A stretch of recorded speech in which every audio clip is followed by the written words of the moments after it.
brio et abnégation, je veux nommer mon frère, ami, M. Fallou Sène, qui a eu l'idée de me proposer comme MC de cette fête des braves dames. C'est donc pour moi un insigne honneur et un redoutable privilège, à l'occasion de cette grande cérémonie, de prendre son relais afin de mener le même travail. Si je suis là aujourd'hui, c'est grâce à lui. Je demande au public de l'applaudir encore. En effet, l'Infocide, créé, pour la petite histoire, l'Infocide est créé en 2006, août 2006. Mais c'est un sentier où l'on s'acquiert le savoir, mais aussi les vertus qui fondent la matière de la société. Cette école célèbre aujourd'hui l'effort fourni par 24 récipiendaires.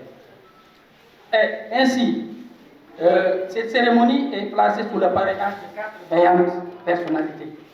Il s'agit de Mme Rokhaya Diop Fall, qui est marraine, je demande de la visite. M. Mansour Mbou, directeur des études. M. Ibrahim Fall, PCA, parrain. M. Amadou Sakho, parrain. Je vous rappelle qu'ici, nous avons le représentant du maire, M. Aïdara, qui est là pour représenter le maire de Thiès. Il y a le directeur de l'école de l'Infocide qui est là, M. Sarr. Le PCA qui est là, M. Fall, son adjoint, le vice-président est là. M. Diaye, l'ancien directeur de l'établissement est là, Abdoussen, et toute l'administration, les professeurs sont là pour assister à cette cérémonie. Maintenant, permettez-moi de vous décliner un peu le programme qui a été concocté à cet effet. Tout d'abord, nous aurons droit au mot de bienvenue de M. le maire de la ville de Thiès, qui sera prononcé par son représentant, M. Aïdara. Ensuite, la parole sera donnée au directeur de l'Infocide, M. Sarr. Après M. Sarr, il appartiendra à M. Fall de prendre la parole du PCA de l'Infocide. Nous aurons assisté ensuite au discours des infirmières, qui sera prononcé par Élise Colli. Le discours des sages-femmes par Maria Mabame. Ensuite, les parrains vont parler et Mansour Mbou, directeur des études, va parler à mon nom. Si la représentante de la région médicale est là, on lui donnera la parole, ou bien la directrice du centre régional de formation en santé. Après tout cela, après ces allocutions, nous aurons place à un moment important de la cérémonie, c'est le débat. Il y aura un thème qui sera introduit. Le thème choisi est une réflexion sur la prise en charge en les urgences, qui sera traité par M. Ismaïla Baye, qui est là présent. Mais pendant cette période, je voudrais vraiment qu'on l'organise. On donnera, après son introduction, on donnera la parole à quelques-uns. Parce qu'on ne peut pas donner la parole à tout le monde. Quelques-uns qui vont apporter des contributions ou poser des questions. Et la parole sera redonnée à M. Baye, qui va apporter les réponses idoines. Après tout cela, on fera place à la remise des cadeaux. Parce qu'il y a des récipiendaires qui voulaient donner des cadeaux à des personnes de leur choix. Et le moment important, le moment qui nous réunit, c'est la remise des diplômes. Et là aussi, dans cette partie, on faudrait que vraiment qu'on l'organise. J'ai reçu des présentations, des remerciements de beaucoup de récipiendaires, la majorité. Au moment de prendre le diplôme, je parlerai de ce qu'ils m'ont confié, qu'elles m'ont confié. Maintenant, ce que je demande aux parents, elles pourront venir prendre des pauses avec. Mais je ne pourrai pas donner la parole à tout un chacun. Parce que si on donne la parole à tout parent, à chaque parent, on va passer la nuit ici. Donc, permettez-moi de faire ça. On va donner les diplômes. Vous venez prendre des pauses. Mais, de grâce, on ne pourrait pas donner la parole à tout le monde. Et la cérémonie va être clôturée par la prestation de serment des 24 récipiendaires. Ce que les Sérères veulent attendre, M. Sarr, on va terminer par la collation. Mesdames, Mesdemoiselles, Messieurs, sans tarder, nous allons donner la parole à M. Aïdara, qui va prononcer les mots de bienvenue du maire de la ville de Thiès. M. Aïdara, vous avez la parole.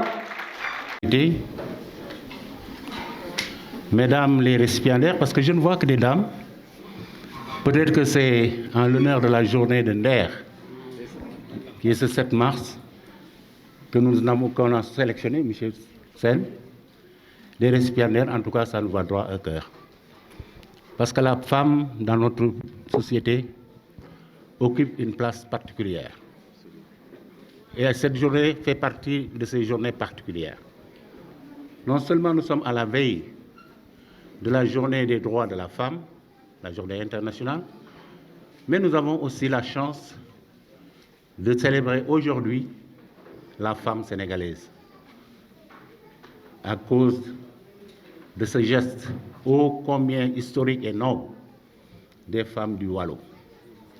Mesdames, Messieurs, surtout Mesdames, soyez-en remerciés. Monsieur le Président du Conseil d'administration, Monsieur le Directeur, chers enseignants et formateurs, je voudrais, au nom de Monsieur le maire de la ville, Talla Sylla, vous dire tout le plaisir que nous avons, l'ensemble de la municipalité, mais également par-delà l'ensemble de la municipalité, l'ensemble des Thiessoises et des Thiessois, d'accueillir en ce lieu qui est la salle de délibération. Autrement dit, la salle où se prennent les décisions qui vont engager les Thiessois, qui concernent l'avenir de Thiès, mais aussi la vie de Thiès. En ce lieu donc, nous avons le plaisir de vous recevoir. De vous recevoir non pas parce que vous en avez sollicité le prêt, mais de vous recevoir parce que vous représentez une catégorie particulière dans notre société. Le secteur de la santé ou le système de la santé. Aujourd'hui, les circonstances nous montrent ce qu'il représente. À quelque chose malheureusement, disons-nous. Parce que en ce contexte assez particulier marqué par cette épidémie, je ne voudrais même pas appeler épidémie, mais cette maladie en tout cas, qui nous menace, qui est aux portes de nos frontières, le système sanitaire sénégalais a montré sa capacité de résilience, mais aussi a montré la qualité de son personnel. Que ce soit le personnel paramédical, le personnel médical et tous les autres personnels du système du Sénégal, à commencer par les hautes autorités du pays, parce que c'est Monsieur le Président de la République qui est le premier, avait exprimé sa confiance en ce système en déclarant ce que beaucoup n'avaient pas peut-être compris totalement: nous n'allons pas rapatrier ceux qui sont là-bas. En le disant, il ne disait pas qu'il n'avait pas les moyens. En le disant, il voulait marquer la confiance qu'il avait et la confiance totale qu'il avait en notre système de santé. Mesdames, Messieurs, Monsieur le Directeur, Monsieur le PCA, nous devons une fière chandelle pour ça et nous vous remercions pour cela.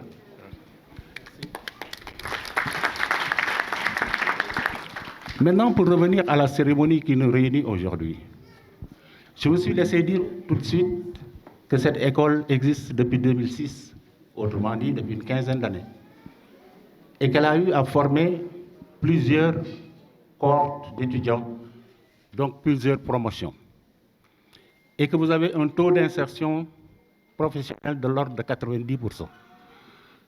C'est une indication, c'est un indicateur important de performance que nous devons certainement aux élèves, mais que nous devons surtout au personnel de l'encadrement.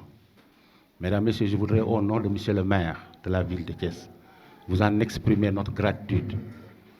Ce sont par des actes comme ça que l'on rend grande une ville, que l'on rend grande une collectivité. La ville de Thiès se veut une ville phare, une ville de référence. Vous indiquez par ces performances que vous êtes une école de référence. Étant une école de référence, la municipalité, de son côté, a le devoir de vous appuyer et de vous accompagner. Je voudrais pouvoir dire peut-être au nom de Monsieur le maire, sa parole aurait porté plus haut, mais je voudrais pouvoir le dire en son nom et avec sa permission, que la municipalité de Thiès s'ouvre à vous et vous offre son partenariat. Et je voudrais par ma voix aussi vous dire que nous sommes ouverts à un partenariat avec vous parce que nous avons besoin de votre excellence, parce que je vous remercie.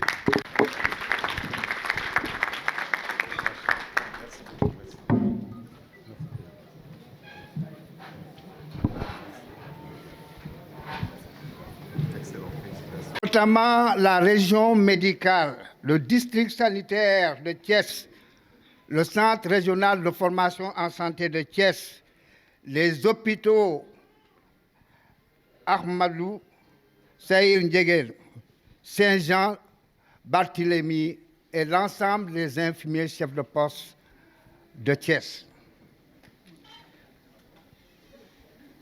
Au conseil d'administration de l'Infocyte, toute la direction de l'Infocyte vous remercie pour votre soutien constant, pour les efforts que vous fournissez pour mettre les travailleurs de l'Infocyte et l'ensemble des étudiants et des enseignants dans les conditions optimales de travail. Soyez-en remerciés. Je sais que vous allez continuer dans cette œuvre parce que c'est votre seule vocation. Vous ne voulez que ça. Vous ne voulez que réussite brille, que l'Infocyte continue à briller dans le firmament des écoles de formation du Sénégal. Que Dieu vous garde pour ça.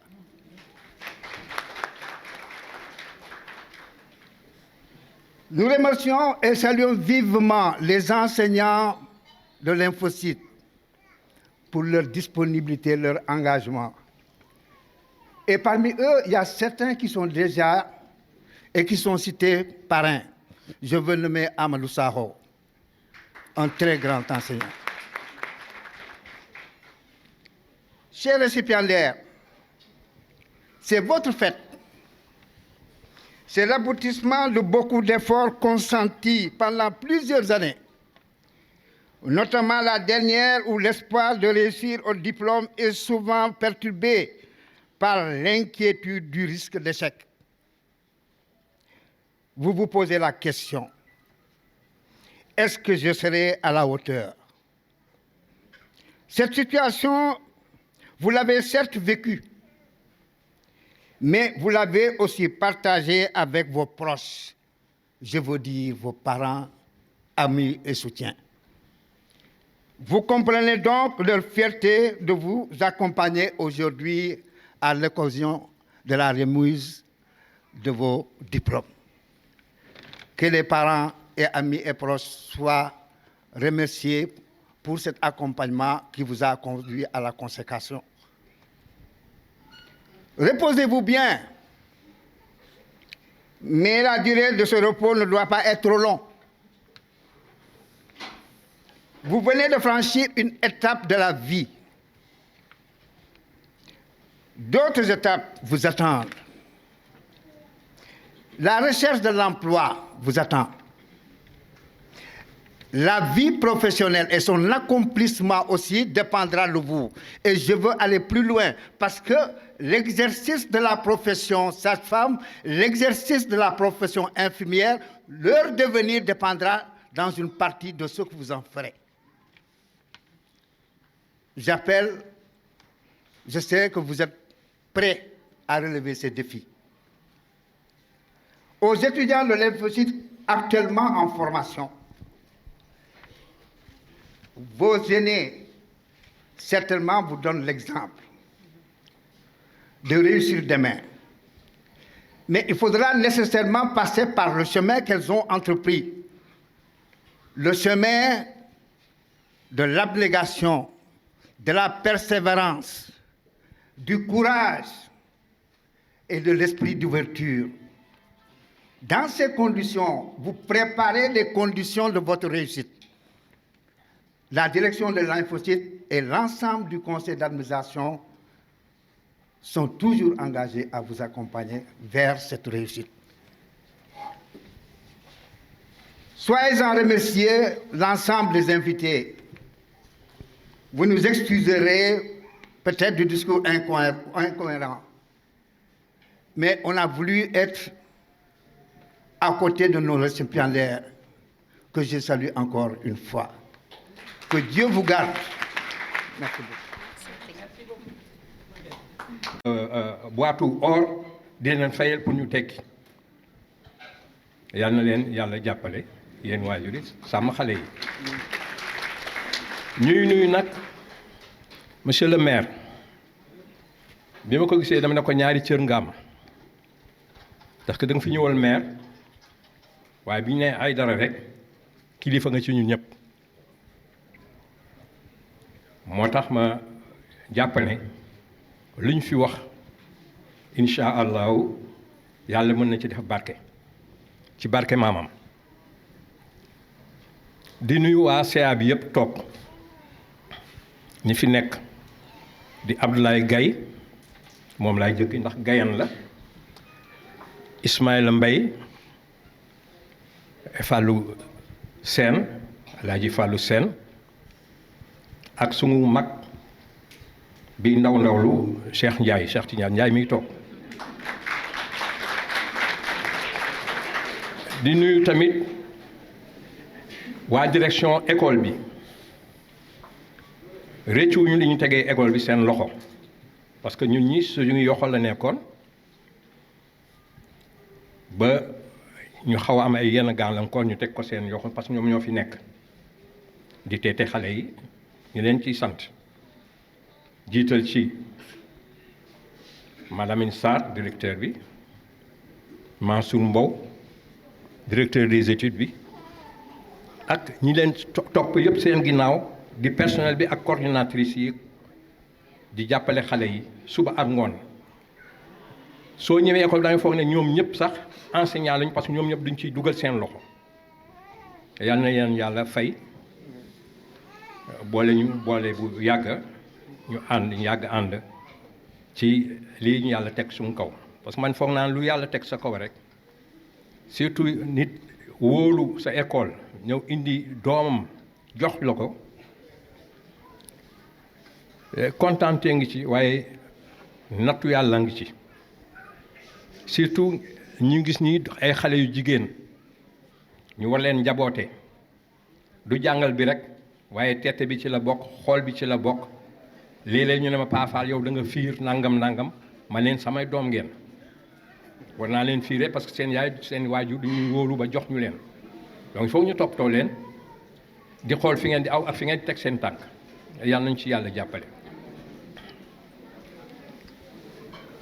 di gërëm xale yi parce que xale yi duñu ànd ak jom ci seen njàng li koy firndeel mooy duñu daan toog sax professeur yéex a ñëw ñu jël seen xaalis def seen poche jël oto dem seeti professeur bi ne ko lu tax ñëwuloo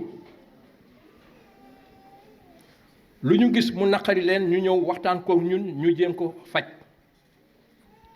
du ñuy indi sax professeur mu jox leen révision ne leen tant d'heure la professeur yi defal révision xale professeur def révision ba pare mu am ñenn ñoo xam ne duñu naan du ñu bëgg professeur bi dellu siwaat waaye fekk ñun joxoon nañu trésorier bi li mu ngi jox professeur yi ba pare mu jaral leen ñu cotiser woo professeur bi jox ko paas mu dem kon yàlla na leen yàlla yàgg sagal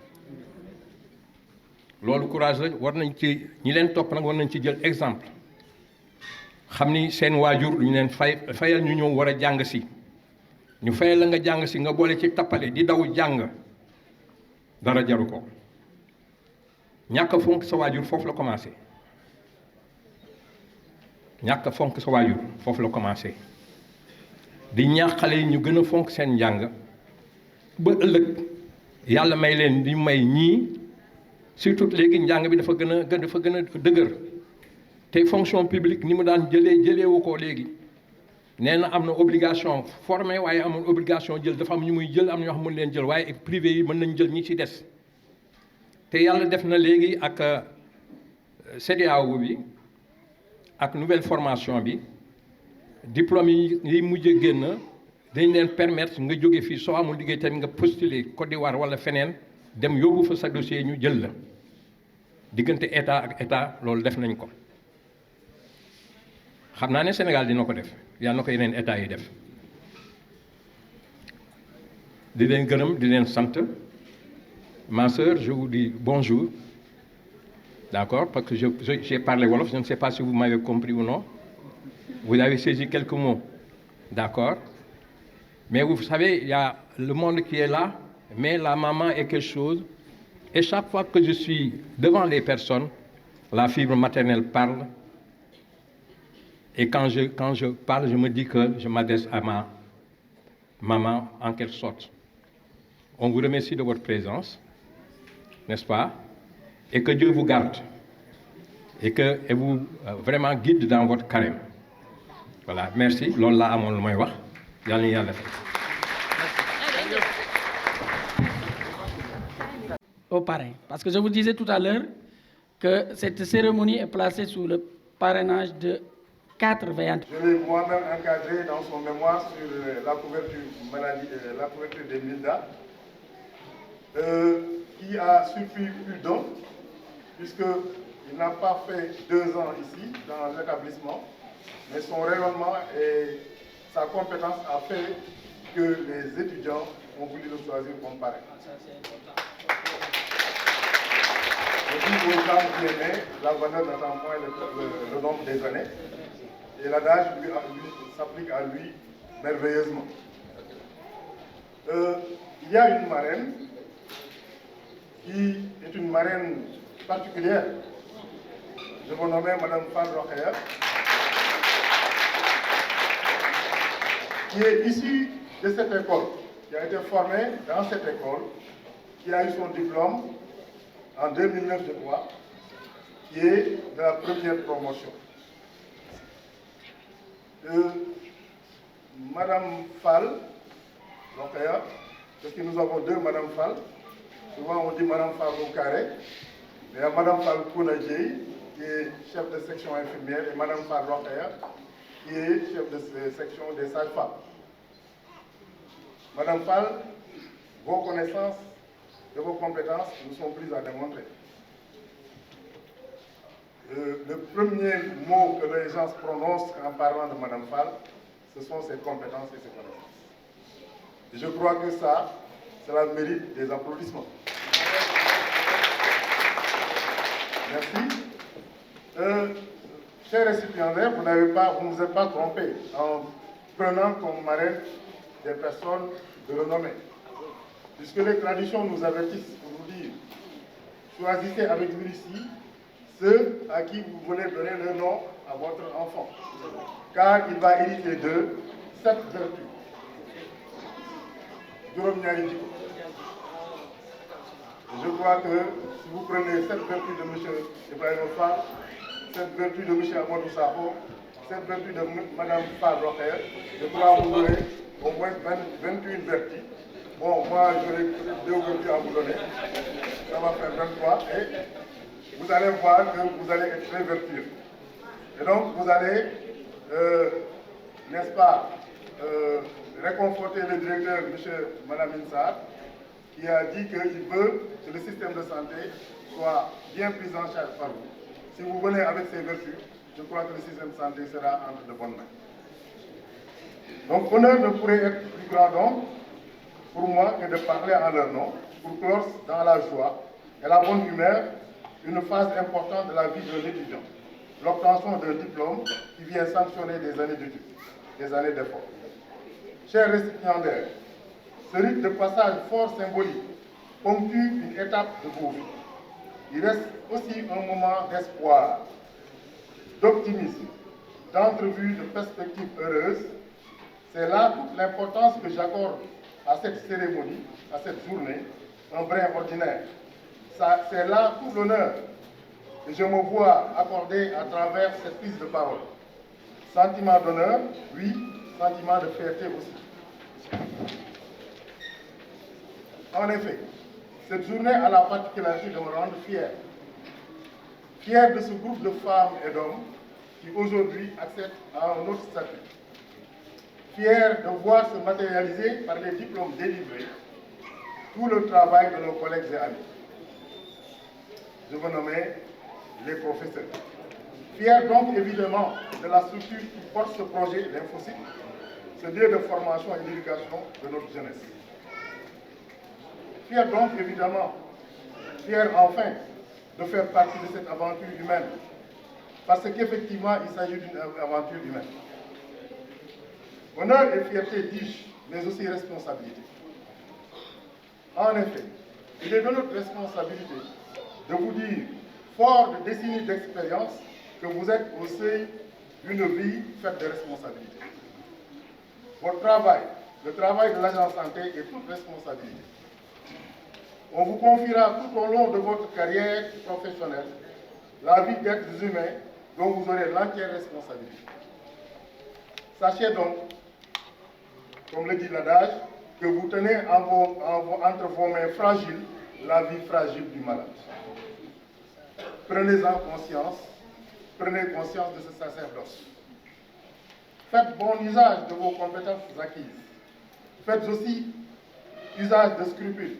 Vous avez là les pieds avec lesquels arpenter le chemin de votre carrière. Je vous souhaite gravir avec allégresse toutes les marches vers les sommets de la réussite. Merci de votre attention. Merci, M. Bao. Bon discours. On l'applaudit encore. Hein? Ah, on va terminer. Discours de Amna Solo. M. Bao. Maintenant, sans tarder, nous allons donner la parole aux infirmières et assistantes infirmières. C'est Mme Élise Colli qui va prononcer le discours des infirmières. Élise Colli, vous avez la parole.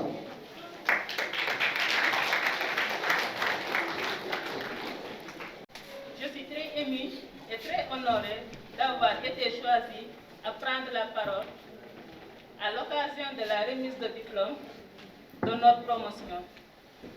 Ce jour restera gravé en lettres d'or dans nos esprits, car marquant à jamais notre vie, c'est la fin d'un cycle, mais le début d'une nouvelle ère. La consécration de notre carrière en tant qu'agent de santé. Mesdames et messieurs, chers formateurs, ces années passées à l'école sous votre contrôle fut exceptionnelles en termes d'apprentissage, d'émotions fortes, de partage d'expériences et d'anecdotes. Dans cette ambiance de stress, de compétition, d'effort, la solidarité et l'entraide a toujours prévalu. L'obtention de ce diplôme, qui consacre la fin de notre formation, nous augure des lendemains meilleurs. En tant qu'actrice et acteur de développement de notre économie. En effet, la santé étant l'un des piliers du développement économique de toute nation, en compagnie du système éducatif. C'est pourquoi nous ne remercierons jamais assez Monsieur le Directeur et tous ses collaborateurs qui ont rendu notre cursus agréable. Nous ne pouvons pas les citer tous, mais nous ne pouvons pas taire le nom de M. Ibrahima Fall,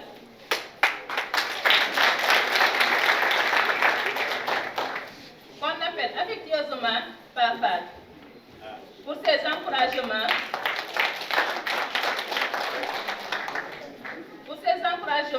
durant les moments de stress ou de démotivation, de découragement ou d'abandon. Un grand merci à vous tous. Merci à nos familles respectives, nos amis, nos conjoints, qui n'ont ménagé aucun effort pour nous soutenir tout au long de cette année de labeur.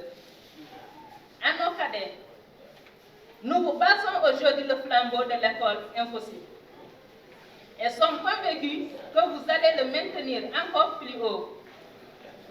Il est important de ne pas oublier que l'homme est un être à devenir, que l'on doit guider vers les sommets de la réussite et de l'excellence.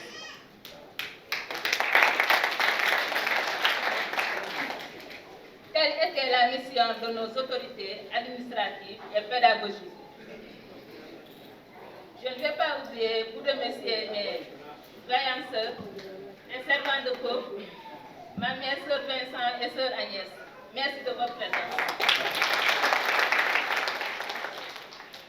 Telle était la mission de nos autorités administratives et pédagogiques.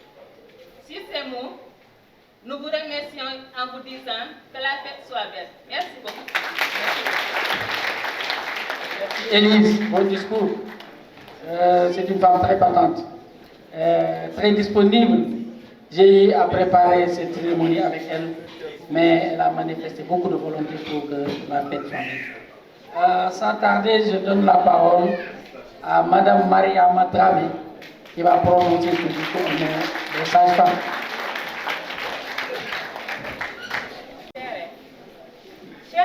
et marraines, chers parents et camarades de promotion, honorables invités, je suis très heureuse et très honorée d'avoir été invitée à prendre la parole au nom de toutes les récipiendaires, sages-femmes d'État, de l'Institut de formation en sciences infirmières et techniques sanitaires. En effet, ce jour n'est pas comme les autres pour nous futurs professionnels de la santé. Il marque la fin d'un cursus que nous avons eu à partager, mais également le premier jour du reste de notre vie professionnelle. Ainsi, dans ce chemin de stress, de compétition, nous en sommes sortis vainqueurs par la grâce du Tout-Puissant et l'abnégation de chacun d'entre nous. Nous pouvons être fiers, oui, fiers de ce diplôme et de cette formation de qualité, incarnée d'abord par une administration rigoureuse, un corps professoral qualifié et disponible, qui ont su nous transmettre un savoir-faire et un savoir-vivre que nous avons appliqué durant nos passages dans les différentes structures sanitaires. De ce fait, chers professeurs, ayez l'esprit tranquille que nous savons que nos aînés nous ont légué le flambeau. Sachez que nous allons en prendre soin afin de le pousser plus haut. Nous venons d'embrasser un métier trop secret et très difficile avec des obstacles que nous rencontrons de par les multiples genres humains, avec chacun ses habitudes, ses humeurs, ses visions et jugements.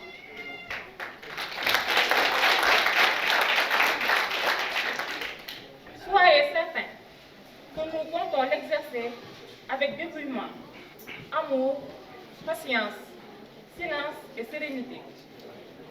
Parfois, nous pouvons avoir peur, très normal, car nous avons des vies entre nos mains.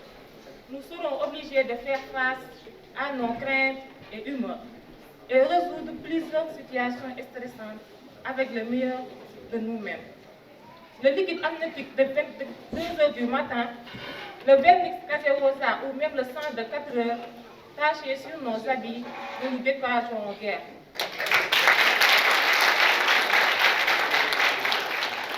Ainsi, pour finir, chers camarades, nous avons été nombreuses à compétir, mais la destinée nous a donné la chance d'être lauréats. Mais sachez que nous sommes toutes méritantes. Le mérite et le courage étaient au rendez-vous. Nous prions Allah que cette année soit la meilleure pour vous. Nous sommes fiers d'être les ambassadrices de cette prestigieuse école Infosys. L'une des meilleures, sinon la meilleure dans la région de Thiès, compte tenu de ses résultats constants durant toutes ces années et de ses représentants qu'on croise partout.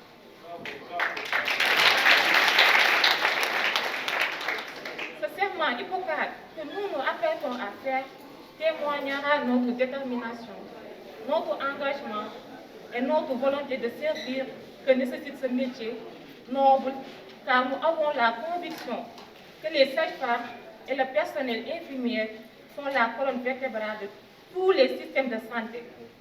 Comme l'a si bien dit le docteur Pedro Adeno, le directeur général de l'OMS. Ainsi, chers invités, nous remercions tout un chacun. Nous nous serons terminés sans remercier nos parents qui n'ont ménagé aucun effort pour notre réussite. Merci, chers parents, nos camarades de promotion, nos professeurs, notre veillante administration et notre directeur passage. C'est la fête soit bien. Merci. Merci, du coup, l'air. T'as tu l'as encore voir là-bas? Ah oui. Je vais ajouter à la liste des orateurs 2 personnes importantes. C'est d'abord le vice-président du conseil d'administration, M. Gaï, on voudrait donner la parole. Il a un témoignage à faire. Ensuite, les parrains ont parlé, c'est vrai. Mais parmi les 4, il y a une dame, il y a une marraine. On voudrait faire la parité un peu. on va donner à Madame Rokhaya Diop Fall la parole. Elle est. Tout d'abord, Madame Rokhaya, vous prenez la parole, on donne après à Monsieur.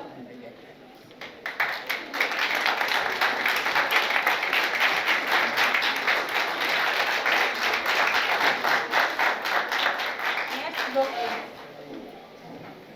Monsieur le représentant du maire de la ville de Thiès, Monsieur le médecin-chef de la région médicale, Madame la directrice du CRFS et l'ensemble des écoles de santé, Monsieur le président et les membres du conseil d'administration, Monsieur le directeur de l'Infosys, Monsieur le directeur des études de l'Infosys, chers collègues, Madame et Monsieur les enseignants, chers représentants des organes de presse, Mesdames, Messieurs, chers récipiendaires, chers étudiants, honorables invités.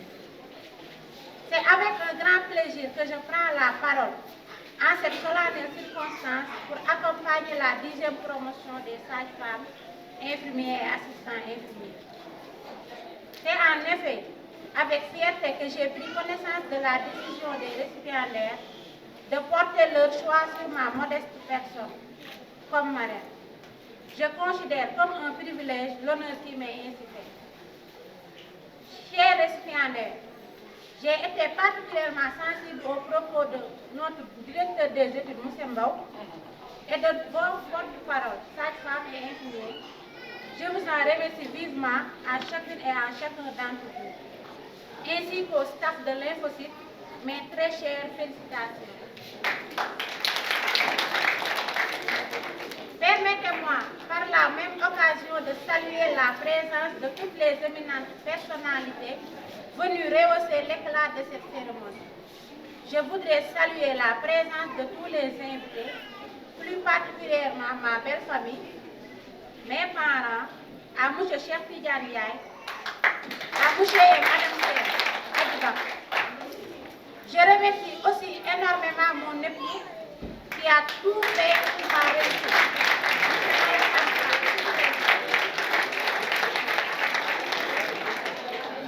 Je tiens à vous remercier pour votre soutien dans l'exécution de mon travail. Chers récipiendaires, dans votre vie de tous les jours, vous devez cultiver certaines valeurs qui constituent des vertus, qui fondent et valorisent la santé.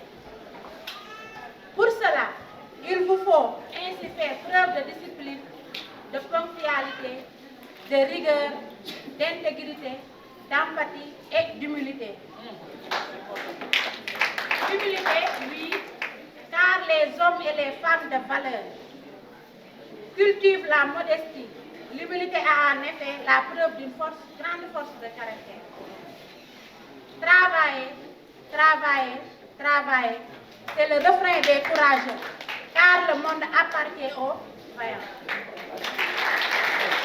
Vous êtes encore dans la force de l'âge, alors ayez l'audace, du courage, de l'imagination et vous réussirez. Sachez quand vous sentez victime, vous perdez confiance en vous. Sachez aussi qu'un problème est une opportunité parce qu'il vous incite à progresser. Honorables invités, mesdames, messieurs, je voudrais profiter donc de l'occasion de ma présence dans l'une des meilleures écoles de la région de Thiès pour féliciter l'ensemble des responsables et enseignants de nos structures sanitaires pour la contribution à la formation de nos étudiants. Alors, chers récipiendaires, accomplissez votre mission au service du peuple. Au moment où vous quittez l'Infosys, vous devez garder en mémoire que la santé est un état complet bien-être physique, mental et social, et qui ne consiste pas seulement en l'absence de maladie ou d'infirmité. Ainsi, partout quel que soit votre niveau de responsabilité, vous devez servir loyalement. Vous aiderons à relever ce défi au bénéfice du peuple sénégalais. Bonne chance pour la suite et que vos espoirs soient comblés. Je vous remercie de votre aimable attention. Que la fête soit faite. Merci Madame Fan. Merci, applaudissez encore. Bonne formation. Parole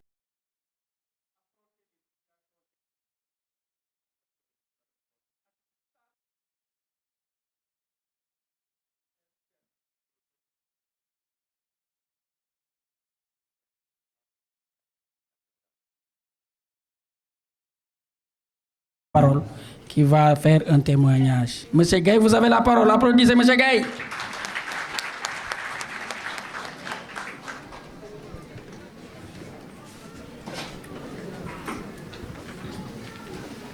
Alamin, alhamdulillahi rabbil alamin, alhamdulillahi rabbil alamin.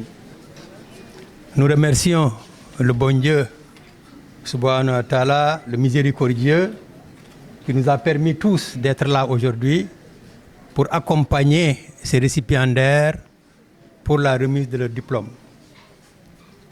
La filière infirmière d'État qui a choisi comme parrain M. Ibrahim Fall, qui est le président du conseil d'administration.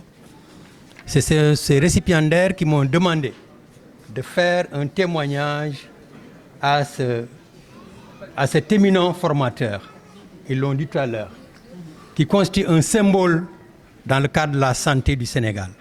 Monsieur Ibrahim Fall, vraiment, soyez-en remerciés et soyez-en honorés. Monsieur le représentant du maire de Thiès, Chérif Aïdara, ñu ngi lay nuyu di la sargal di la jox sa wàccuwaay. Tu as formulé tout à l'heure des prières pour la réussite de cet événement, mais tu as peut-être en même temps formulé des prières pour que le virus qui est actuellement arrivé au Sénégal ne puisse pas effectivement se propager. Et heureusement, d'après les informations que nous avons reçues, le premier patient qui a été détecté comme positif a été guéri par les soins d'éminents spécialistes qui se trouvent au niveau de l'hôpital de Fann. Et parmi ces éminents spécialistes également, nous pouvons dire que Infosite a participé également à la prise en charge de ces positifs. Parce que nous avons des éléments qui sont sortis de l'Infosite et qui travaillent aujourd'hui au niveau de l'hôpital de Fann. Donc, monsieur le président du conseil d'administration de cette école, vraiment, encore une fois, nous méritons des félicitations. Parce qu'encore une fois, la personne qui a aujourd'hui l'honneur de parler, de faire un témoignage au président du conseil d'administration, se trouve être également le vice-président du conseil d'administration. Donc, je fais partie de l'équipe qui a créé effectivement cette éminente école. Voilà, monsieur le président du conseil d'administration de Infosite, mesdames, messieurs les membres du conseil d'administration, monsieur le directeur de Infosite, monsieur le directeur des études, mesdames, messieurs les membres de l'encadrement, et je vais en profiter pour féliciter tout à l'heure madame Fall Rokhaya qui est passée avant moi, qui se trouve être la coordinatrice de la filière sage-femme. Encore une fois, je te félicite madame Fall, parce que vous êtes en train de manager au niveau de Infosite la filière la plus difficile en matière de formation, parce que s'agissant des sages-femmes. Donc, chers récipiendaires sages-femmes, effectivement, dans votre vie professionnelle, on vous demandera de donner la vie. Effectivement, c'est le slogan, mais également à préserver la vie effectivement des femmes qui ont donné, qui sont venues voir. Félicitations à madame Fall et félicitations à vos récipiendaires. Chers invités, chers parents, chers récipiendaires, la cérémonie qui nous réunit aujourd'hui dans cette salle symbolique, et monsieur le représentant du maire l'a dit tout à l'heure, cette salle où se décide vraiment tout ce qui va se faire au niveau de la région de Thiès. Donc je dis bien, c'est une salle symbolique. Et la ville de Thiès est une ville qui est pleine d'histoire, qui nous donne aujourd'hui l'occasion de récompenser par la remise des diplômes, de diplômes délivrés par le ministère de la Santé et de l'Action sociale à des apprenants et apprenantes qui ont consacré plusieurs années de sacrifice, de courage et de ténacité pour mériter cette fête. Monsieur le représentant du maire, tout à l'heure, en parlant de la journée du 8 mars, vous avez évoqué effectivement la journée du 7 mars qui est la journée des femmes de Nder. Mais aujourd'hui, nous fêtons la journée des femmes de Infosite.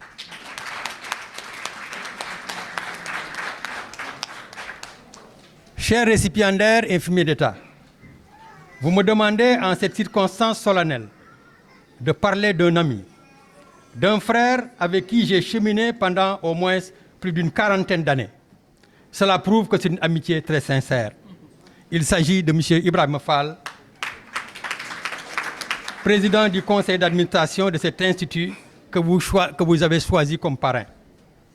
Chers récipiendaires, vous avez fait un choix judicieux, car cet homme au parcours élogieux le mérite et j'y reviendrai tout à l'heure. M. Ibrahima Fall est né à Dakar et il a grandi à la Médina, donc Boy Médina la woon. Waaye nag tey nag kilifa la.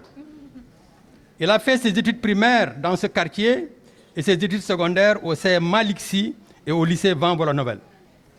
Il a fait ses études coraniques également dans ce quartier, dans différents daras, et il fut surtout coaché par son père, qui est un fervent disciple de Cheikh Ahmadou Bamba, Khadimou Rassoul, qui d'ailleurs, il faut le souligner, a été le premier à écrire les premières lettres du Coran sur la tablette encore appelée Aloua, mais de son défunt père. Mon ami Ibrahima maîtrise aujourd'hui parfaitement les versets du Coran. C'est la raison pour laquelle, en plus de l'amitié qui nous unit, je le considère comme un marabout entre guillemets. Et je n'hésite pas un seul instant, comme Fall la sant, man Gaye la sant, donc c'est pourquoi je dis marabout entre guillemets. Mais quand même, je le respecte par rapport à ses qualités, effectivement, d'avoir vraiment pu maîtriser parfaitement les versets du Coran. Et je n'hésite pas un seul instant, quand on se rencontre dans certaines cérémonies, comme les séminaires ou les épreuves de correction des examens de certification, de lui demander de formuler des prières pour la réussite de l'activité. J'ai rencontré Ibrahima, mon ami, en 1970, tenez-vous bien, donc à l'hôpital de Dantec, quand nous avions réussi avec brio le concours d'entrée à l'École nationale des infirmiers et infirmiers d'État du Sénégal. Nous avons vécu ensemble 3 années. 3 années durant dans l'internat de cette école qui était implantée à l'hôpital de Dantec. Je me rappelle d'ailleurs, pour les anecdotes, les durs moments que nous avons passés ensemble et surtout les révisions que nous faisions à la place de l'Anse Bernard, située à côté de l'hôpital. On n'a pas choisi effectivement la place de l'Anse Bernard, peut-être pour admirer les jeunes filles qui faisaient les baignades, mais non. Non, mais c'était pour réviser encore une fois, chers récipiendaires. En 1973, M. Ibrahima Fall sortait de l'école avec un diplôme d'état d'infirmier français, tenez-vous bien, parce qu'à ce moment-là, les diplômes qui étaient délivrés au Sénégal étaient délivrés sous le sceau du ministre de la Santé publique de la République française, parce que nous subions les mêmes épreuves que les candidats français. C'est pourquoi donc les diplômes que nous avons ne sont pas des diplômes sur le plan national, mais c'est des diplômes internationaux. C'est un diplôme international parce que c'est un diplôme français. M. Ibrahima Fall aurait pu peut-être aller à l'extérieur, comme l'a fait beaucoup de nos promotionnaires. Mais encore une fois, lui et moi, donc nos destins sont communs, nous avons préféré rester au Sénégal pour travailler pour notre pays.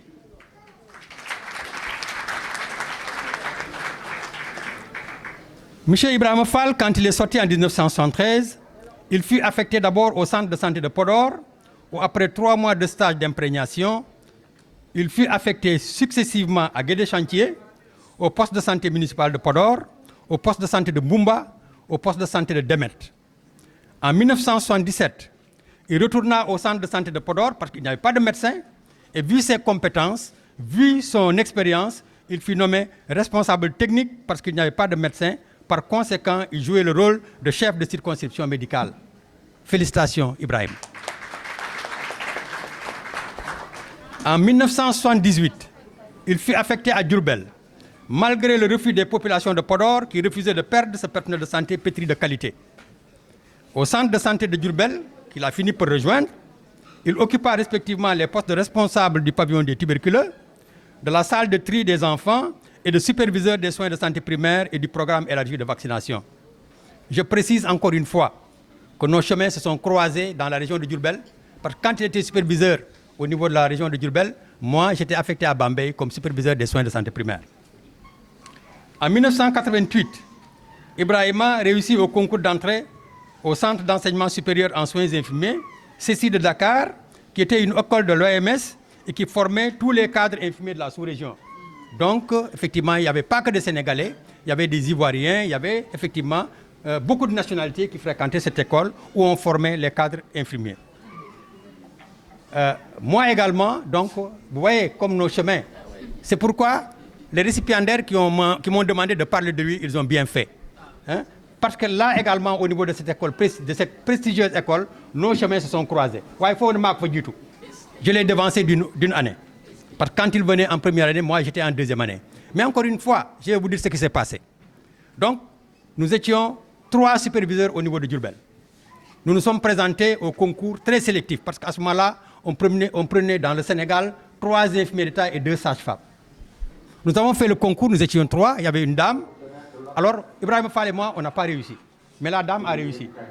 Ibrahima, se disant qu'il était très intelligent, il a dit que, Ablaye, concours Bidal, il y a quelque chose qui ne marche pas.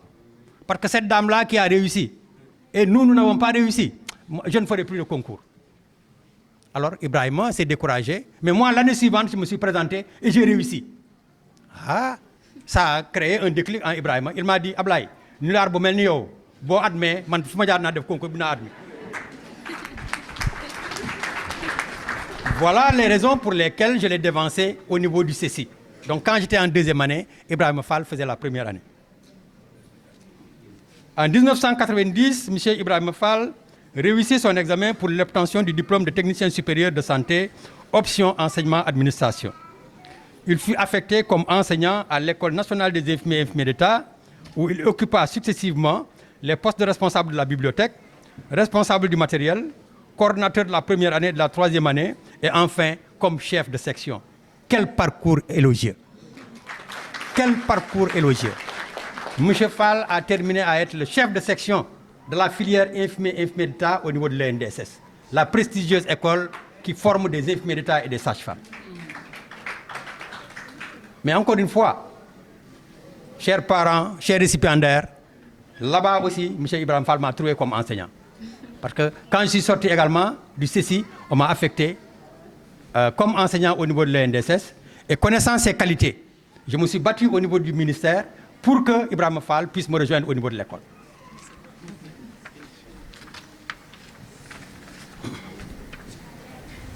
Pendant cette période que nous étions à l'ENDSS, M. Ibrahima Fall a participé à l'élaboration de modules de SR et d'anatomie avec le projet JS-Piego, qui était un projet américain. En 2003, il a participé à l'initiation de l'APC, qui est aujourd'hui le soubassement de la formation des infirmiers et des sages-femmes. Parce qu'à l'heure actuelle, les infirmiers et les sages-femmes sont formés par rapport à l'approche par les compétences. Donc Ibrahima Fall fait partie des initiateurs de cette approche-là et il fait partie également de ceux qui ont commencé à appliquer l'APC au niveau de l'ENDSS. Il a effectué des voyages d'études au Canada pour les besoins de la mise en place et du démarrage de l'APC au niveau de l'ENDSS. Il a effectué également un voyage d'études au Japon en 2008 et nous étions dans le même groupe. On s'est retrouvés effectivement à Tokyo encore une fois. Donc vous voyez comment nos chemins se sont croisés durant toute la vie professionnelle. En 2007, M. Ibrahima Fall est devenu élage après avoir effectué le pèlerinage au lieu saint de l'islam, qui est un des 5 piliers de l'islam. Là également, il faut que je me dise Makka. Ouais, si je suis Makka, je vais me top. Wow. Parce que quand il faisait son pèlerinage à la Mecque, j'étais en mission au Maroc. Il m'a appelé pour me dire que Ablaye fait tout pour qu'on puisse aller ensemble au niveau faire le pèlerinage à la Mecque. Je dis, ouais, M. Fall, je sais que sama xarit nga bëggal nga ma lépp waaye nag maa ngi mission Maroc nag nan laay mën a ñëwee jóge fa nag ñëw Makka yow boo demee woo ma at bi ci topp ma dem ma nit c'est ce qu'il a fait. Et l'année suivante, effectivement, je faisais partie de la mission d'encadrement médical et j'ai effectué également le Hajj comme lui. Donc, moi, je ñaanal pour ma dem. Moi, je suis Ibrahima, sama sëriñ la bu ma ñaanal rek day dal. Actuellement, il occupe les fonctions de président du conseil d'administration de notre institut qui, à l'instar de la promotion que nous fêtons aujourd'hui, a formé plusieurs générations d'infirmiers. Et tout à l'heure, le maître de cérémonie l'a rappelé. 263 diplômés. Infirmiers d'État, sages-femmes d'État, assistants infirmiers, tel le lieu en tant que président du conseil d'administration. Voilà, mesdames, messieurs, chers parents, chers récipiendaires, chers invités, le témoignage sincère que je voudrais apporter à cette belle cérémonie. Chers récipiendaires, je vous exhorterai de prendre comme exemple le parrain que vous avez choisi. Parce qu'avec ce parcours élogieux,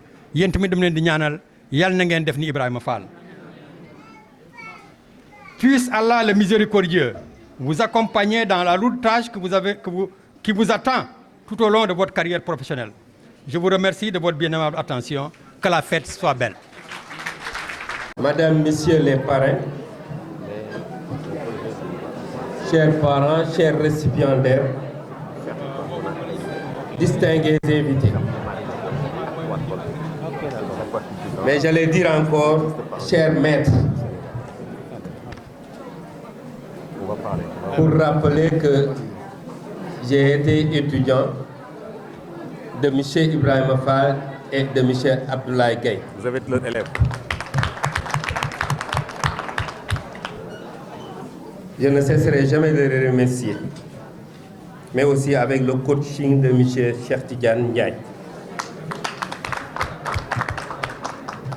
Je remercie Dieu le Tout-Puissant de nous avoir donné cette opportunité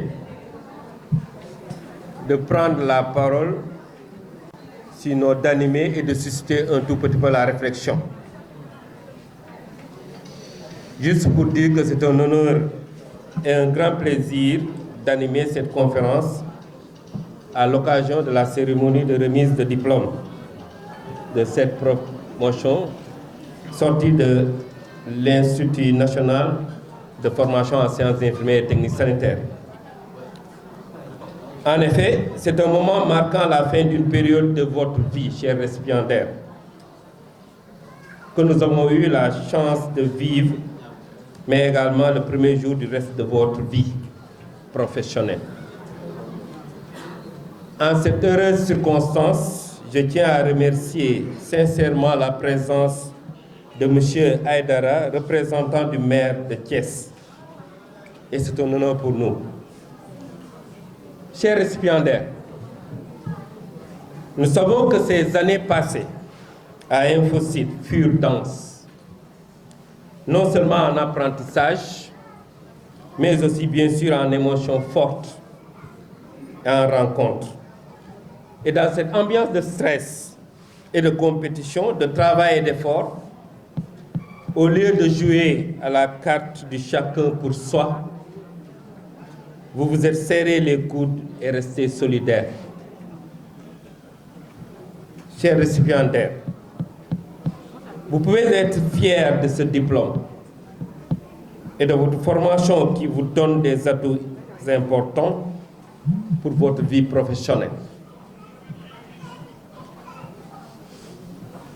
Mais en ce sens, je tiens à remercier les membres du conseil d'administration de l'école, le directeur et son équipe, ainsi que toutes les personnes qui se sont rendues disponibles au cours de votre cursus, mais également à l'ensemble du corps professoral, des hommes et des femmes dont l'ambition est de servir et de nourrir les professions infirmières et sages-femmes. Sans oublier vos familles et vos amis, vos conjoints parfois, qui vous ont soutenu tout au long de ces années d'intense travail. Et tous croient désormais que vous êtes des professionnels dotés de compétences, c'est-à-dire de connaissances, d'habileté et d'attitude, nécessaires pour prendre en charge correctement la santé des individus, des familles et des communautés. Mais est-ce que ça va refléter la réalité sur le terrain? Et qu'en serait-il vis-à-vis des soins aux urgences? Car l'organisation des soins d'urgence est confrontée depuis de nombreuses années à plusieurs problématiques, altérant la prise en charge optimale des patients. Dans ce cadre, Les personnels infirmiers ont un rôle essentiel à jouer dans cette offre de soins. Et c'est là l'objet de notre exposé d'aujourd'hui. Quel est le rôle du personnel infirmier en service d'urgence ou en cas d'urgence? Et entendez bien, si on parle de personnel infirmier, ça englobe aussi bien les infirmiers que les sages-femmes. Et tout au long du discours de la conférence, je dirais infirmier. Mais entendez par infirmier le personnel infirmier et obstétrical. Donc, infirmier et sage-femme. Lorsqu'on est malade, blessé ou admis précipitamment en urgence à l'hôpital, on est dès l'accueil rédigé vers des infirmiers dont le rôle est de prendre en charge le patient et de l'orienter vers le bloc approprié. Actuellement, les institutions hospitalières, à travers la mise en place des SAU, des services d'accueil des urgences, ont affiché la volonté d'améliorer la gestion des flux dans les services d'urgence. On assiste alors à la mise en place du poste d'infirmier d'accueil et d'orientation. Cette fonction est rebaptisée ailleurs infirmière organisatrice de l'accueil, intitulée représentatif d'une volonté d'améliorer l'accueil des patients. À cet effet, ces infirmiers au service des urgences apportent une aide conséquente dans le dispositif de prise en charge des malades en urgence. Il s'agit, en tant que titulaire d'un diplôme d'État, ayant suivi une formation adaptée, vous devez être apte à offrir les premiers soins, affronter les situations d'extrême urgence et à collaborer en équipe. Il faut qu'on vous reconnaisse comme tel à travers votre présence à l'accueil pour l'adoption d'une attitude calme et chaleureuse pour établir un rapport de confiance avec le patient. Ensuite, après le contact, sauf en des cas assez difficiles, le patient est plus apte à commencer les premiers soins en attendant d'être reçu par le médecin. Parce qu'il faut savoir que vous avez des ressources, mais à chaque fois on vous dit que vous devez combiner vos ressources avec les ressources propres du patient pour montrer au patient tout le respect que vous lui devez, c'est-à-dire reconnaître en la personne les ressources propres. Alors, en service d'urgence, l'infirmier a pour rôle permanent d'assurer un accueil adéquat aux patients et ses accompagnants. L'accueil est le premier soin. Par votre aptitude respectueuse, chaleureuse et empathique, vous devez créer un climat de confiance et de sécurité dès le premier contact. De la qualité de l'accueil dépend le bon déroulement de la suite des soins. En effet, après avoir accueilli le client et rempli les formalités d'usage, vous avez en charge de la consultation, mais à ce niveau-ci, on parle de consultation, c'est la consultation infirmière, qui prend en compte une brève analyse des symptômes, des malaises, des douleurs que le patient ressent de même que des antécédents. Il doit s'assurer également d'administrer les premiers contrôles comme la fréquence respiratoire, les constantes comme le pouls, la saturation en oxygène, la glycémie capillaire, entre autres. Ensuite, grâce à une échelle de tri, vous devez orienter chaque patient vers le secteur adapté pour la prise en charge efficace et urgente de ces maux ou blessures et d'aider au niveau des procédures administratives. Il faut entendre par procédure administrative l'enregistrement réglementaire en fonction de l'état de santé du patient. Enfin, aux urgences, vous devez renseigner la famille et les accompagnants au sujet du déroulement et de l'évolution de la prise en charge du malade. Et ceci englobe la communication. Malheureusement, ce qui fait défaut aujourd'hui dans nos structures sanitaires, au-delà des comportements et des attitudes, c'est le défaut de communication. On est trop pingre en communication. Et pourtant, dans votre cursus, si vous vous rappelez bien, en rapport avec les modèles conceptuels, l'habilité de base sur l'écoute, l'habilité de base sur le regard. Autant d'habiletés, mais aussi d'attitudes qu'aujourd'hui on devait reconnaître en vous, parce qu'étant diplômé. À ce niveau se situe le grand problème de l'insuffisance donc de communication, d'échange, d'apaisement des inquiétudes des familles afin d'éviter les conflits ou les crises d'humeur. Ainsi, dans une vision globale face à une situation, il s'agit d'accueillir tout patient et ses accompagnants se présentant aux urgences, d'identifier le motif de consultation, d'évaluer l'état clinique et d'orienter le patient au lieu approprié. Plus précisément, il convient de reconnaître 3 ou 4 étapes. La première, c'est de l'identification qui prend en compte le processus de recueil de données.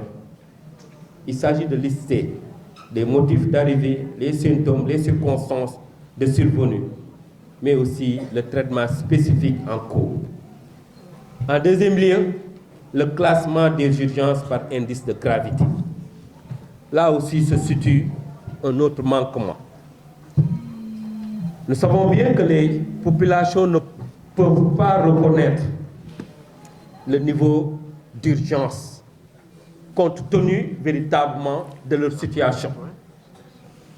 Parce qu'au niveau du patient, il faut reconnaître une chose, que la personne est en train de vivre intensément le moment présent de sa situation. Et à ce niveau, ce qui l'incombe, c'est le ici et le maintenant. Et pour vaincre cette situation de stress, d'inquiétude, il faut mettre en œuvre une communication digne de son nom. Informer, sensibiliser, orienter. En troisième position, c'est la décision du lieu de soins, qui prend en compte l'orientation vers la salle d'accueil des urgences vitales. S'il s'avère être nécessaire, qu'on appelle SAUV dans certaines structures, ou bien le secteur de médecine, la chirurgie ou bien au niveau de la pédiatrie. Il se pourrait être aussi une orientation à l'extérieur du service d'urgence qui relève d'un protocole ou d'une validation par le médecin référent d'accueil. En quatrième étape, la transmission des données ou la synthèse de tous les éléments recueillis sur le dossier du patient en y précisant les éléments significatifs, la décision du lieu de soins adapté. Aussi, pourquoi nous n'écrivons pas à un lieu, au niveau des instances d'autorité judiciaire? Sans l'écriture, vous serez toujours mis, en tout cas, devant la scène. Ayez le courage d'écrire vos actes, mais ayez le courage de demander l'écriture, la prescription des actes. Cependant, le cadre réglementaire d'exercice de l'infirmier est toujours mitigé dans notre pays, eu égard à l'obsolescence des textes sur les actes professionnels et l'exercice de la profession d'infirmier et de sage-femme. Toutefois, dans de nombreuses situations, l'infirmier peut être confronté seul à une situation inopinée de détresse médicale. À ce niveau, la situation d'urgence constitue alors un des cas d'exception aux principes posés par les textes visés. Mais qu'importe-t-il? Pour pouvoir réagir en conformité avec la réglementation, vous devez en premier lieu être en mesure de reconnaître les signes évocateurs d'une situation d'urgence.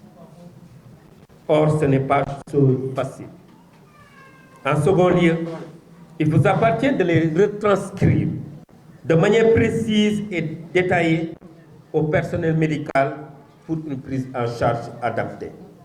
Cette détresse médicale dont il est fait état s'entend des hypothèses où le pronostic vital ou fonctionnel du patient est engagé à brève échéance, à défaut de prise en charge immédiate.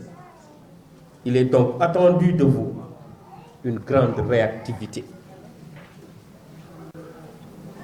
Vous ne pouvez pas agir que sur la base d'une prescription médicale aussi, préalablement écrite, datée, signée par le médecin. Mais faites-en en tout cas une obligation. Exception faite des actes relevant de votre rôle propre. Ce n'est qu'après avoir reconnu qu'une situation relève de l'urgence que vous pourrez se passer d'une prescription écrite au profit d'une prescription orale. Parce que vous êtes formé en tant que tel, vous avez été mis en situation avec les séries de sessions de stage pour vous conforter dans vos positions de compétences avérées. Mais il faudrait qu'on se pose une question. Est-ce que l'urgence? Que non. Sauf dispositions contraires prévues par des protocoles d'urgence. Vous devez appliquer et respecter la prescription médicale écrite, datée et signée par le médecin prescripteur. Mais, en cas d'urgence et en l'absence d'un médecin, vous êtes habilité à donner des sons, reconnaître une situation d'urgence, mettre en œuvre des protocoles de soins d'urgence préalablement écrits, datés et signés, accomplir les actes conservatoires nécessaires, c'est-à-dire des gestes qui sauvent, ou bien des gestes de sauvegarde. Par exemple, au moins le massage cardiaque, jusqu'à l'intervention du médecin.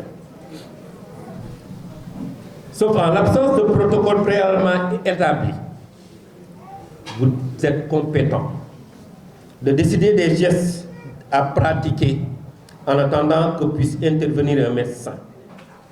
Il s'agit des actes dont vous avez l'expérience et dont on vous reconnaît.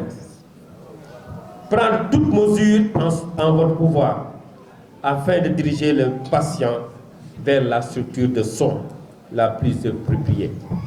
Parce que ce qu'on dit tantôt, que le fait d'orienter le patient fait partie de la prise en charge.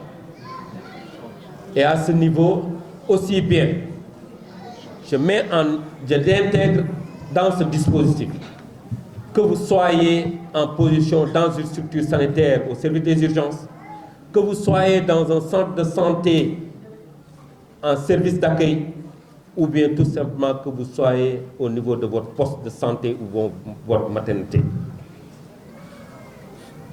De plus, une fois que la situation d'urgence gérée, ces actes doivent obligatoirement faire l'objet d'un compte rendu écrit. Là aussi daté, signé et porté à la connaissance de l'autorité. Toutefois, des délits peuvent surgir. Car, en cas d'imprudence, de négligence ou de manquement à une obligation de prudence ou de sécurité prévue par la loi ou le règlement, sauf si l'auteur des faits a accompli les diligences normales, compte tenu, le cas échéant, de la nature de votre mission, de vos fonctions et de vos compétences. Ainsi, des dispositions semblent vous autoriser, uniquement dans des situations d'urgence, en présence des mesures particulières nécessaires à l'état de santé du patient, mais toujours dans la limite de vos compétences, qu'elles soient définies dans un protocole ou issues de la formation et ou de l'expérience, de votre expérience. Dans cette orientation dépendra la qualité et la continuité des soins, constituant une des préoccupations aussi majeures des centres de soins un peu partout dans le monde. De tous les côtés, des experts cherchent des indicateurs fiables pour en faire l'évaluation et mettre en place des mécanismes d'amélioration. Il s'agit d'un grand défi, car d'une part, la qualité est le facteur qui contribue le plus à donner confiance à la population. Mais c'est aussi celui qui donne sens à nos systèmes de soins. De ce fait, les concepts de qualité et de continuité seront intimement liés, car sans continuité, la qualité se trouve grandement affaiblie. Ces concepts reposent entre autres sur 3 plans principaux. Mais pour des problèmes de temps, on va uniquement débattre les 2 plans, c'est-à-dire le plan relationnel et le plan organisationnel. Concernant le plan relationnel, nous avons au premier niveau l'accueil et le soutien du malade et de la famille dans les situations critiques. Donc, ça prend en compte encore la situation d'urgence. Et parmi les facteurs jugés importants à cet égard, l'accueil du malade et de sa famille demeure primordial, car l'accueil est plus qu'un acte banal de la vie quotidienne. Selon un auteur, c'est plus qu'un rituel social émanant du polissage de nos mœurs et de nos obligations professionnelles. Ce qui se passe au moment de l'arrivée d'un malade dans un service de soins est particulier. On l'avait annoncé tout à l'heure, car le malade est en train de vivre intensément le moment présent de sa situation. Il reçoit l'image qui pourra fleurir dans ce milieu. Dès ce moment, sa perception de la qualité des soins prend forme. Elle se confirme ensuite au cours de son séjour, à travers le soutien qui lui est apporté dans ses difficultés par l'écoute et la compréhension que le personnel lui manifeste. C'est ce qui fait la différence entre donner soin et prendre soin. Donner des soins représente des gestes banals, aux aspects techniques, bien sûr, fort importants.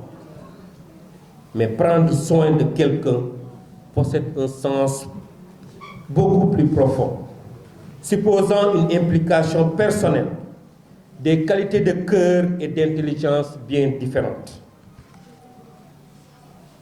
Il s'agit là des considérations que vous devez prendre en compte. Il s'agit des considérations éthiques, des manifestations d'empathie, des stratégies organisationnelles adaptées aux conditions et aux besoins du malade et de sa famille. Deuxième niveau, par rapport à l'aspect relationnel, dont on avait évoqué dès l'entame de nos propos, la communication.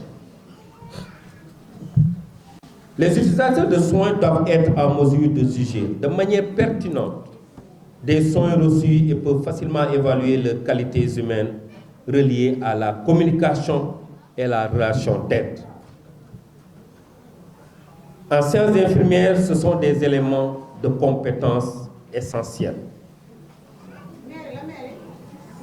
Un auteur disait, sur le plan de la communication, que le messager est le message et que celui qui traite fait partie intégrante du traitement et qu'il est le meilleur placebo. Je répète, le messager est le message et que celui qui traite fait partie intégrante du traitement et qu'il est le meilleur placebo. À l'entame de la prise en charge, votre personnalité, votre profil doit faire matière de communication. Et de ce fait, vous êtes les premiers à pouvoir atténuer toutes les souffrances du patient. Partant de là, il nous revient nécessairement de lier à la qualité des soins, la chaleur de l'accueil qui sécurise, la douceur du geste, la parole qui réconforte et motive, la présence qui apaise la personne ou la famille dans les tournants difficiles de la maladie ou lors de l'approche de la mort. Sans cette qualité de présence, les soins infirmiers perdraient leur sens profond. Et troisième aspect, relationnel, c'est l'enseignement aux malades et à la famille. Il s'agit d'un élément important de la qualité des soins, mais aussi de leur continuité. Vous, en tant que personnel infirmier obstétrical, vous êtes des agents de la promotion de la santé, de prévention des complications et de la maladie. L'action auprès de la famille, donc, est déterminante. Pour les aspects organisationnels, au premier niveau, nous avons l'évaluation de la qualité et de la charge en soins, qui reflète la pratique des mesures des divers aspects des soins et de recherche d'amélioration de la qualité. Les enjeux de l'évaluation sont grands, puisqu'ils devraient aussi s'accompagner d'une étude de la prise de la charge en soins. En effet, on ne peut garantir la qualité des soins si la charge de travail dépasse les capacités du personnel aussi. Toujours partant de l'organisation, il s'agit de l'analyse des pratiques professionnelles. Est-ce que nous le faisons? Cette analyse constitue une voie intéressante, touchant à la fois des aspects individuels et relatifs aux équipes infirmières, avec de petits groupes qui se réunissent sous la direction d'un animateur, cadre ou autre membre du personnel pour réfléchir sur le service offert dans leurs unités de soins en ne considérant qu'un aspect limité à la fois. Par exemple, nous en tant que professionnels, on se doit de nous poser certaines questions. Quelle est la qualité de l'accueil offert au malade ou à sa famille? Pour nous remettre en cause. Comment nous recevons une plainte ou une critique de la part des familles ou des patients? Est-ce que nous l'acceptons? Quelle est la qualité du suivi entre les systèmes de passation de services, entre les personnels? Donc l'analyse des pratiques est une forme de réflexion sur la qualité des soins qui constitue une méthode simple, informelle, plus profonde que certains systèmes institutionnels et complexes. Mais dans l'organisation, on peut faire appel à l'enquête de satisfaction, mais bien sûr à l'analyse des plaintes données ou bien formulées par les malades ou bien les membres de la famille. Dans l'organisation, les données probantes. La tendance actuelle est de fonder les pratiques de soins sur des données probantes, c'est-à-dire l'evidence-based nursing. Les preuves fournies par la pensée critique, par un exercice infirmier systématique et par la recherche. Ce qui est nouveau, c'est l'acceptation de plus en plus répandue de la nécessité de ces données probantes. C'est-à-dire, toutes les décisions que vous devez prendre, ça doivent se baser sur des preuves qui doivent faire appel à votre pensée critique, mais aussi à vos jugements cliniques avant de pouvoir prendre des décisions. Car l'objectif de la profession est de donner les meilleurs soins possibles aux personnes. Et de ce fait, la pratique doit être fondée sur des données probantes. Mais dans l'organisation, il faudrait aussi qu'on pense à l'accroissement de la motivation de notre personnel. Comme le déclare l'OMS, la qualité devrait être un concept transversal car son évaluation ne peut se limiter à un service ou à un hôpital. C'est un contexte complexe qui recouvre une notion de suivi dans le temps, entre les établissements de soins, entre les services, mais aussi entre soignants. Donc ce qu'il faut évaluer, c'est la continuité, le niveau informationnel, le relationnel, mais aussi le plan d'intervention. Et cette évaluation repose sur le dossier de soins. Malheureusement, nos populations ne peuvent pas comprendre l'essence même du dossier de soins. Chers parents, sachez qu'au même titre que l'établissement du dossier médical, le personnel infirmier et obstétrical ont reçu les compétences requises pour pouvoir instaurer et mettre en place un dossier de soins infirmiers.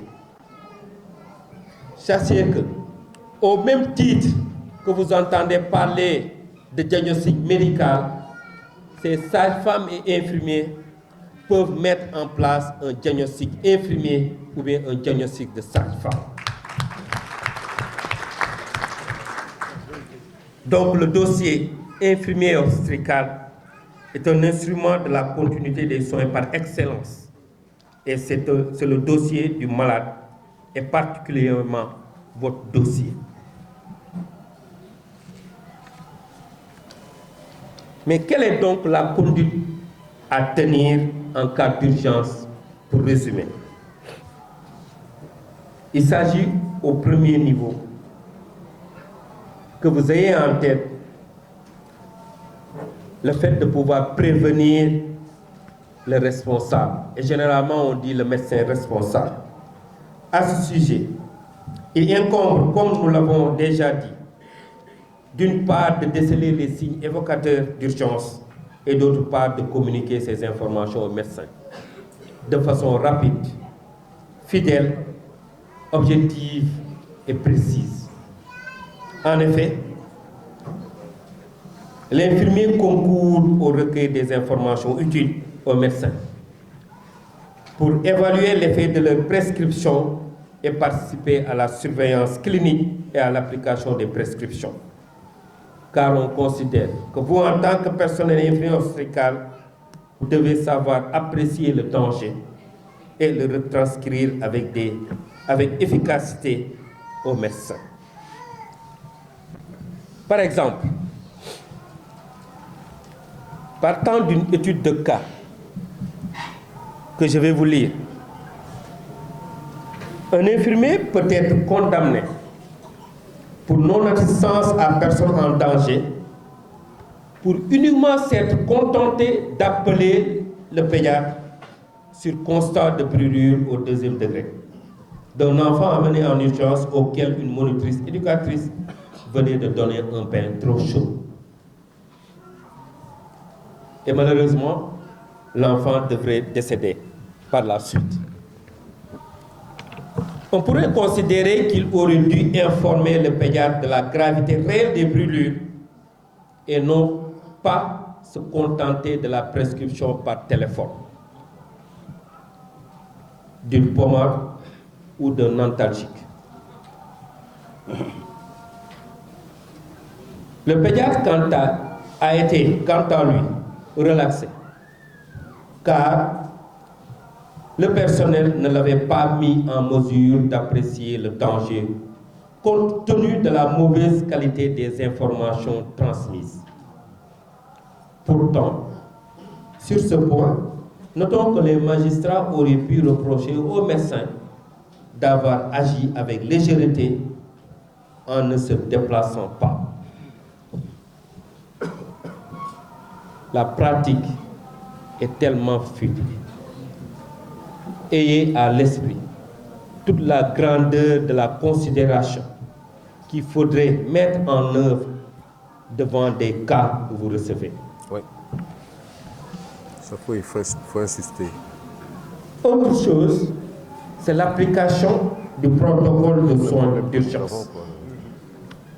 Il s'agit de procédures réfléchies, élaborées peut-être en équipe et mises à la disposition du personnel pour les orienter afin d'obtenir une meilleure qualité de la prise en charge. En attendant, bien sûr, l'intervention des médecins. Et même, le cas échéant, que vous puissiez organiser le transfert du patient vers la structure la plus adaptée. Et enfin, établir un compte rendu écrit, le parent pauvre de notre système.